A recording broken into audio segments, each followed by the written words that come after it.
सोमवती अमावस्या व्रत कथा। सोमवती अमावस्या व्रत कथा के अनुसार एक गरीब ब्राह्मण परिवार था। उस परिवार में पति पत्नी एवं उसकी एक पुत्री भी थी। उनकी पुत्री समय के गुजरने के साथ साथ धीरे धीरे बड़ी होने लगी।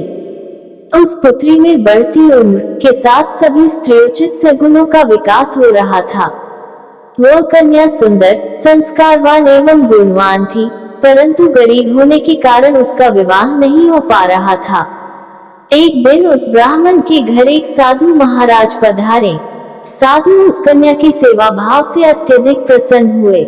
कन्या को लंबी आयु का आशीर्वाद देते हुए साधु ने कहा कि इस कन्या के हाथ में विवाह योग्य रेखा नहीं है। तब ब्राह्मण दंपति ने साधु से इसका उपाय पूछा। कन्या ऐसा क्या करे कि उसके हाथ में विवाह योग बन जाए।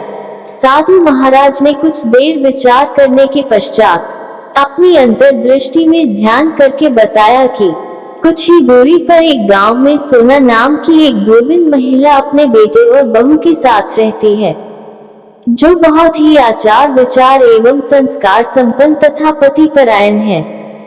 यदि यह सुकन्या उस धोबिन की सेवा करे और वह महिला इसकी शादी में अपने मान का सिंदूर लगा दे तथा उसके बाद इस कन्या का विवाह हो जाए, तो इस कन्या का वैधव्य योग मिट सकता है।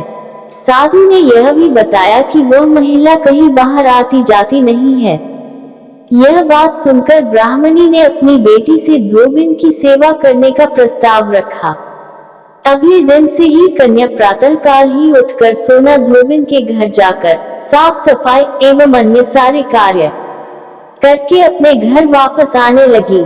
एक दिन सोना धोबिन अपनी बहू से पूछती है कि तुम तो सुबह ही उठकर सारे काम कर लेती हो और पता भी नहीं चलता। बहू ने कहा, माँ जी, मैंने तो सोचा कि आप ही सुबह उठकर सारे काम खुद ही खत्म कर लेती हैं।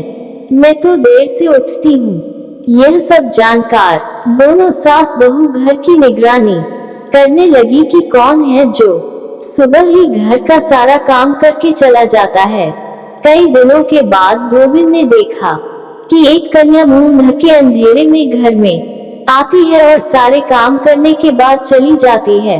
जब वह जाने लगी तो सोना धोबिन उसके पैरों पर गिर पड़ी, पूछने लगी कि आप कौन हैं और इस तरह छुपकर मेरे घर की चाकरी क्यों करती हैं। तब कन्या ने साधु दोबारा कही गई सारी बात बताई। सोना धोबिन पति परायण थी, अतः उसमें तेज था। वह तैयार हो गई। सोना धोबिन के पति थोड़ा अस्वस्थ थे। उसने अपनी बहू से अपने लौट आने तक घर पर ही रहने को कहा। सोना धोबिन ने जैसे ही अपने मांग का सिंदूर उस कन्या की मांग में लगाया, सोना धोबिन का पति मर गया।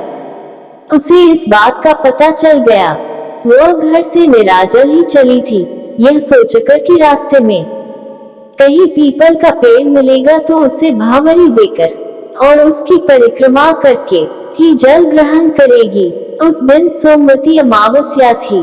ब्राह्मण के घर मिले पूरे पकवान की जगह उसने ईंट के टुकड़ों से 108 बार भावरी देकर 108 बार पीपल के पेड़ की परिक्रमा की और उसके बाद जल ग्रहण किया।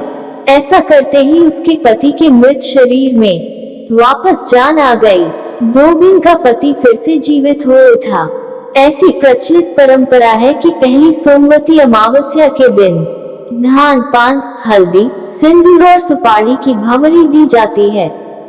उसके बाद की सोमवती अमावस्या को अपने सामर्थ्य के हिसाब से फल, मिठाई, सुहाग सामग्री, खाने की सामग्री इत्यादि की भावरी दी जाती है और फिर भावरी पर चढ़ाया गया सामान किसी सुपात्र ब्राह्मण, ननंद या भांजे को दिया जा सकता है।